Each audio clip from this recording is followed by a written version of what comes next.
Step back, sir. You don't live here. Step back, sir. You don't live here. The words cracked through the still evening air like a whip. A woman in a fitted white dress sneered from the iron gates of a sprawling mansion, her voice sharp with authority. 3 guards flanked her, one already unclipping his cuffs as if humiliation was his duty. Before I continue, welcome to the channel. Tell me in the comments where in the world you're watching from. And if you believe no one deserves to be judged by appearances, hit like and subscribe right now, because the truth you're about to see will shock you. Now, back to this night. The man she pointed at stood silent, broad shoulders steady, wearing nothing more than a gray tank top with a single word stretched across the chest: humanity. No expensive suit, no polished shoes, just calm eyes and interlocked fingers, patience carved into his posture. He didn't argue. He didn't plead. He simply waited. The guards didn't see dignity. They saw defiance. One laughed, another smirked, and the third leaned closer, his breath hot with arrogance. Guys like you don't belong past these gates. Think money got you here? Think again. The woman's heels clicked against the pavement as she stepped closer, jabbing her finger inches from his face. This is private property. Call backup. Now. Behind her, a keypad glowed faintly red, scanning. The sound was barely audible over the rising tension. But the crowd that had gathered noticed something else: his silence. To them, it looked like weakness. It wasn't. He had lived this scene too many times before. At 23, denied keys to the apartment he had already bought. At 30, tossed car keys belonging to someone else by a valet who assumed he was hired help. Different faces. Same contempt. And now, at the gates of his own mansion, the story was repeating itself. The air grew heavy. A teenager on the sidewalk raised his phone. "I'm recording this," he whispered. The woman spun, snapping at the guards to detain him too, but her voice quivered. Control was slipping. The man finally lifted his head, his eyes sharp enough to cut through the noise. "You're certain I don't belong here?" His voice was low, steady. Laughter rose again. The guard's cuffs gleamed under the streetlight, but then the keypad chimed and the gate's screen flashed green. The system's voice rang clear, undeniable. "Welcome home, Mr. Carter." The street went silent. The guards froze. The woman's painted smile cracked, and for the first time that night the question wasn't whether he belonged there. It was how long they had left before the truth turned on them. The green glow from the gate lingered like a verdict. "Welcome home, Mr. Carter." But the guards didn't retreat. One of them scoffed. "Glitch in the system. Happens all the time." His hand stayed near the cuffs, pretending authority hadn't already been stripped from him. The woman in white folded her arms tighter across her chest, her heels digging into the pavement like she could anchor herself against reality. "This proves nothing. Real owners don't show up in gym clothes." Her voice was louder now, desperate. Mr. Carter didn't answer. He adjusted the strap of the small leather case on his shoulder, his silence steady as a stone wall.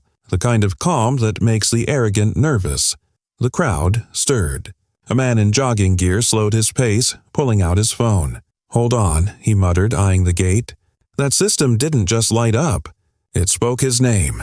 The teenager's live stream ticked upward, comments flooding so fast he could barely keep up. It said, "Welcome home. Did y'all hear that? Bro owns this place." The guards shifted uneasily. The younger one cleared his throat, grasping for control. "Sir, I still need to see ID. Protocol requires verification." His voice cracked on verification, betraying his nerves. As if on cue, the mansion's cameras whirred, turning with mechanical precision. The lenses locked, not on Carter but on the guards. The system's voice returned, sharper now. "Unauthorized personnel detected. Access suspended." The guards stiffened. Their badges flickered, small red lights dying like candles snuffed out. One tugged at his earpiece, frowning as static hissed where a dispatch line should be. The crowd gasped. Someone whispered, "Did it just lock them out?" The woman's face flushed scarlet. She jabbed her finger at Carter again. "This isn't real. You're manipulating it." Her tone was brittle, unconvincing. Carter finally spoke, his voice calm but firm. "I didn't do anything. This house knows who belongs here, and it knows who doesn't." The words landed heavy, rippling through the onlookers. For years, these guards had swaggered at the gates, unchecked. But tonight, the system itself turned judge, and their badges, their radios, their authority meant nothing. Phones angled higher. A woman in a red blouse stepped closer, raising her voice. "I've lived across the street for 8 years. That's Mr. Carter. This has always been his home." The tallest guard snapped back, "Ma'am, step away." But his voice lacked bite. The power had shifted, and then the alarms pulsed. 3 short tones, loud and final. The ground lights around the driveway snapped on, flooding the guards in blinding white. "Warning," the system announced. "Unauthorized physical contact with the property owner will trigger escalation protocol." The cuffs froze in the guard's hand, refusing to lock. The crowd erupted, some gasping, some cheering.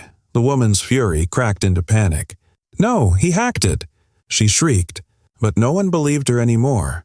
Carter stood silent, the house behind him glowing like a crown. This was no glitch. This was judgment. The alarms still echoed in the night air, fading into a hum that seemed to vibrate through the pavement itself. The guards stared at their dead badges, their radios buzzing static, their hands suddenly empty of authority. The woman in white refused to yield. She raised her chin, clinging to arrogance like a shield. "Ignore it. He staged this whole thing. Detain him before this circus gets worse." The tallest guard hesitated, his jaw tightening. "Ma'am, the system revoked our access. I said do it." She snapped, her voice cracking high enough for the neighbors to hear. Gasps rippled through the crowd. Phones tilted closer, capturing every word, every gesture. A teenager's live stream ticked past 10,000 viewers, the chat exploding. "They're still trying, after all that." House called him owner. Case closed. This is going viral tonight. The younger guard's patience cracked. Frustration spilled into anger. "Enough games," he barked, stepping forward. "Sir, you're under detention for trespassing."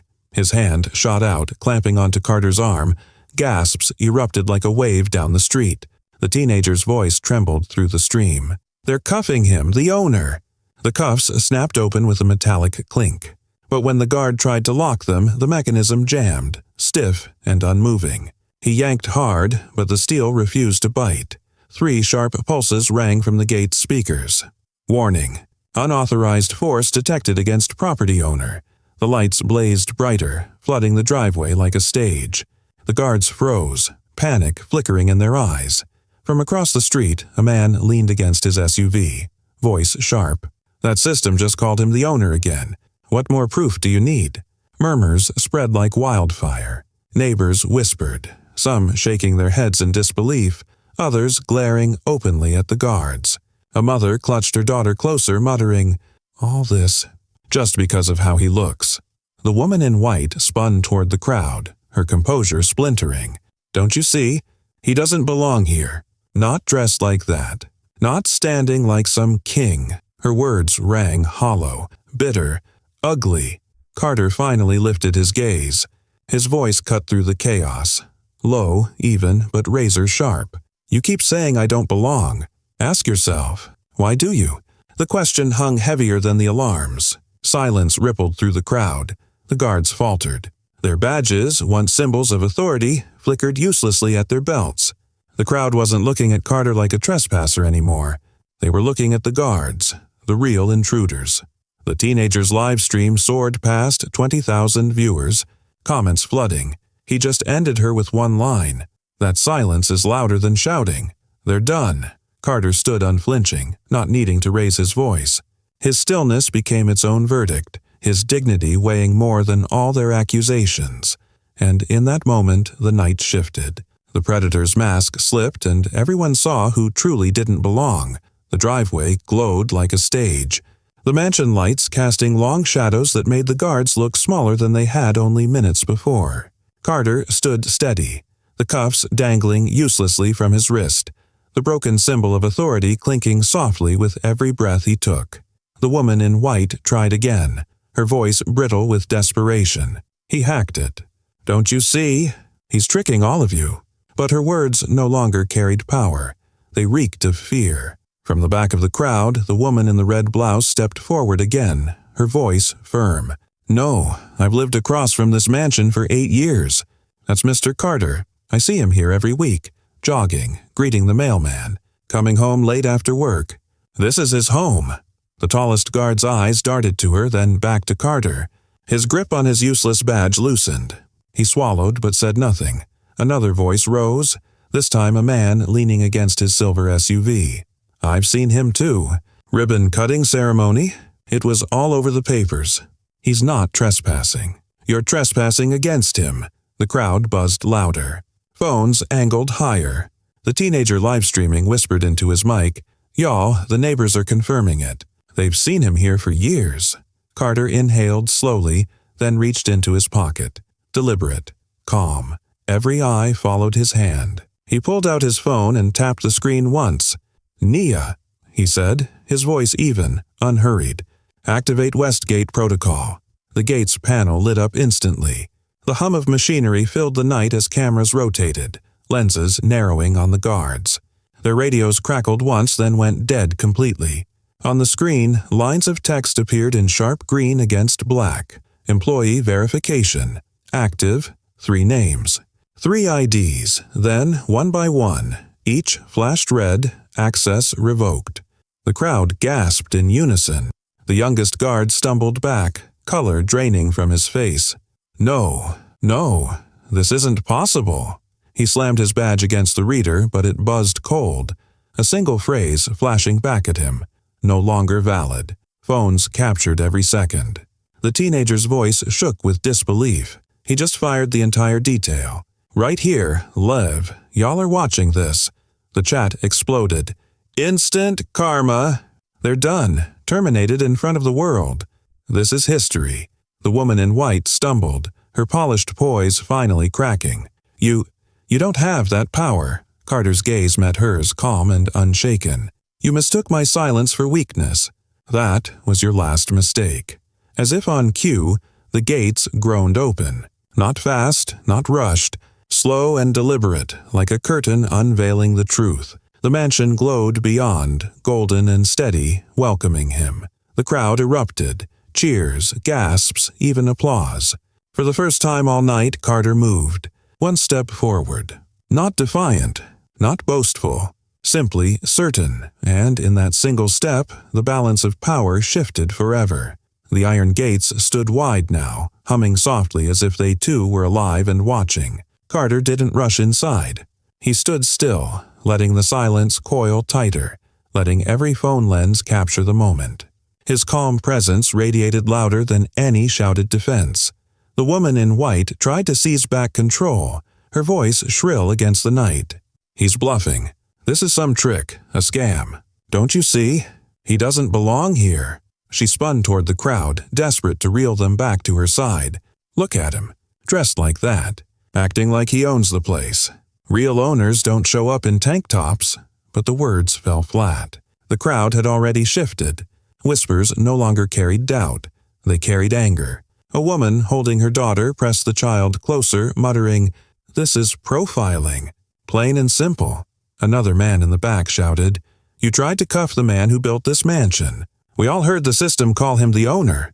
Carter exhaled slowly and lifted his phone once more. "Nia," he said, voice steady. "Public verification. Engage." The gate's display flickered. The scrolling text vanished, replaced with images. First, a glossy magazine cover, Forbes. Carter's face, front and center, headline bold, "Carter holding CEO expands global portfolio." Gasps rippled through the crowd. The teenager's live streaming nearly dropped his phone. "Oh my God, it's him. It's really him." Another image followed. Carter at a ribbon cutting, giant ceremonial scissors in hand, standing at the very mansion gates they all crowded before now. His name engraved on the plaque gleaming in the photo. The crowd erupted. Cheers, outrage, a storm of voices colliding at once. The guards froze. Their hands dropped uselessly to their sides, badges already dead, authority stripped. The tallest swallowed hard, eyes darting to Carter. "Sir, we didn't know." His words came out like a plea, like a child caught stealing. The younger one muttered under his breath, shaking his head. "This could cost us everything." "It already has," Carter replied evenly. His words cut clean, undeniable. The woman in white stumbled backward, her face pale, trembling under the glow of dozens of recording phones. Still, she lashed out, desperation spilling like venom. This is a lie. It has to be. He's just a thief playing dress-up. You can't believe this. But the crowd no longer listened. The neighbor in the red blouse lifted her phone higher, her voice loud and clear. We believe what we see, and what we see is truth. You tried to erase him from his own home. Tonight, you erased yourself instead. Applause cracked through the air. Cars honked in solidarity from the street. The live stream chat exploded. Justice in real time. They tried to humiliate him, now they're finished. Legendary. Absolute legend. Carter remained calm, unmoving, letting the storm rise around him. When he finally spoke, his voice carried like a verdict. You called me a trespasser at my own gates. But tonight, truth has trespassed against you. The woman's face collapsed. The guards stood hollow, and the crowd roared louder than ever. The driveway lights blazed brighter, bathing the guards and the woman in white like a stage. Carter didn't raise his voice, but every syllable carried the weight of a gavel. You tried to put me in cuffs, he said evenly, at my own gate. You tried to erase me from what I built. But the system knows the truth, and so does everyone here. The tallest guard shifted his weight, badge already dead, face pale with panic. Sir, it was a mistake. We were following protocol. No, Carter cut in sharply, calm but absolute. You weren't following protocol. You were following prejudice, and prejudice has no place on my property. Phones lifted higher. Every angle caught his words. The live stream ticker jumped past 60,000. Comments scrolled so fast they blurred. This is history. He's dismantling them in real time. Never seen power look like this. The younger guard tried one last act of defiance, lifting his dead badge and slamming it against the gate reader. It flashed red once, then displayed cold letters. Access permanently revoked. The sound of laughter and gasps rippled through the crowd. One man shouted, "Even the house doesn't want you anymore." The woman in white spun, desperate to salvage her pride. He hacked it. Don't you see? This is staged. She pointed wildly at Carter, her voice shrill and cracking. This man is dangerous. But the crowd wasn't with her anymore. A neighbor yelled back, "Dangerous? He hasn't moved once. You're the only one screaming." Carter finally turned his gaze on her. Calm, steady, unblinking. The kind of silence that strips away every mask. When he spoke, his voice was low, but it carried across the entire street. You tried to humiliate me in front of my own home. You mocked me because of what I wore, because of how I looked. You called me a trespasser in the mansion I built brick by brick. But arrogance isn't ownership. Dignity is. The crowd erupted again, clapping, shouting, chanting his name. The teenager streaming whispered into his phone, voice shaking, "Bro didn't even raise his voice." And he just destroyed them. Then Carter lifted his phone. "Nia," he commanded. "Terminate Westgate security detail. Effective immediately." The system's voice responded at once, smooth and merciless. Acknowledged. Credentials revoked. Employment terminated. The guards flinched as their badges buzzed one last time, then went black. Their radios went dead. Their phones logged out. In less than a minute, their entire careers vanished into silence. The SUV driver clapped once, loud and sharp. Others joined, and soon the street thundered with applause. Phones caught every second as the guards shrank before the man they had tried to erase. The woman in white's bravado shattered. She staggered back, whispering, "No, this can't be real." But the crowd jeered softly now, eyes burning with disgust. She wasn't leading anymore. She was exposed. And Carter? He didn't need to gloat. He simply stood in the glow of the open gate, the house itself bowing in recognition, his silence louder than their downfall. The applause still echoed when silence fell again, every eye locked on the woman in white. Her face, once painted with smug control, was now pale and trembling. She backed against the cold stone column of the gate, heels scraping against the pavement like a cornered animal. "You can't believe this," she shouted desperately, pointing at Carter with a shaking hand. "He's manipulating all of you. He's a fraud. People like him don't belong here." The words hit like a slap, but not to Carter. The crowd gasped, recoiling, their disgust no longer hidden. A man leaned out of his SUV and shouted back, "People like him? He owns this place. You're the one who doesn't belong." A neighbor in a red blouse stepped forward, her phone lifted high. "I've lived across from this house for 8 years. That's Mr. Carter. I've seen him come home every day. And tonight, I've seen enough of you." The crowd erupted in agreement. Some chanted his name. Others booed her openly. Phones zoomed in on her flushed, panicked face. The livestream counter soared. 80,000, 90,000. Comments exploding. Classic racism exposed. She's finished. This is justice in real time. The guards stood silent now, stripped of their authority, staring at the ground as if the earth might swallow them whole. But the woman refused to surrender. "This isn't your home," she shrieked, voice breaking. "You don't deserve it. Look at you. You're nothing without—" She never finished. Carter raised his hand slightly, not in anger, but in command. His voice, low and steady, cut through her rant like steel. Enough. The street went silent. Even the night air seemed to pause. Carter stepped forward once, into the glow of the open gate, his frame tall and unyielding. He didn't look at her with rage, only with the cold finality of truth. "You tried to erase me," he said, "at the gates of the mansion I built. You tried to shame me in front of my neighbors, in front of strangers, in front of the world. But the only one erased tonight is you, and it wasn't my power that did it. It was your own hate, your own arrogance, your own blindness." The woman's knees buckled. She dropped her gaze, words gone, pride shattered. Carter turned, facing the crowd, his voice carrying for every phone, every live stream, every ear. Never forget this moment. Dignity doesn't need wealth. Justice doesn't need volume. Truth doesn't need to shout. It only needs to stand. And when it stands, lies fall. The crowd roared, chanting his name, clapping until their hands stung. The woman slipped into the shadows, swallowed by her disgrace, while Carter stood steady, a symbol of quiet, undeniable power. He turned back to the open gates. The mansion lights glowed like a crown waiting for its rightful king. Without another glance at those who tried to tear him down, Carter stepped forward. The gates closed behind him with a sound that felt like history slamming shut. The iron gates clanged shut, sealing with a sound that rolled through the street like a final verdict. Inside, the mansion lights flared alive, golden and steady, illuminating the grand facade as though the home itself bowed in recognition of its rightful owner. Outside, the crowd still surged with energy, phones lifted high, voices buzzing with disbelief, outrage, and awe. But Carter didn't rush inside. He stood just beyond the gate, facing the crowd, his hands steady at his sides. He had been called a trespasser, shoved, nearly cuffed like a criminal at his own home.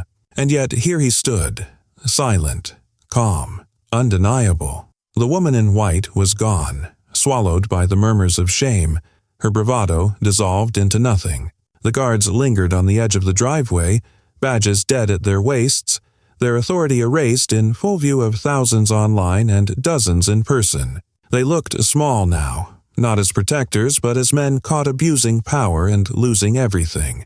Carter drew a breath, his voice rising, not loud, not desperate, but strong and measured. Tonight you saw the truth. Power fueled by arrogance collapses the moment dignity stands firm. You saw it in their words. You saw it in their hands when they reached for cuffs that would not close. And you saw it in the silence of this house, which knew its owner even when people refused to. The crowd leaned in, listening. Some nodded. Others raised their phones higher, recording every syllable. The teenager live-streaming whispered into his mic. This is history," Carter continued, his eyes sweeping across them all. "Remember this, wealth doesn't make you belong. Suits don't make you belong. Accents, titles, skin, none of that decides worth. Truth does, and dignity, even in silence, will always outlast prejudice shouted in arrogance." A cheer rose, swelling like a tide.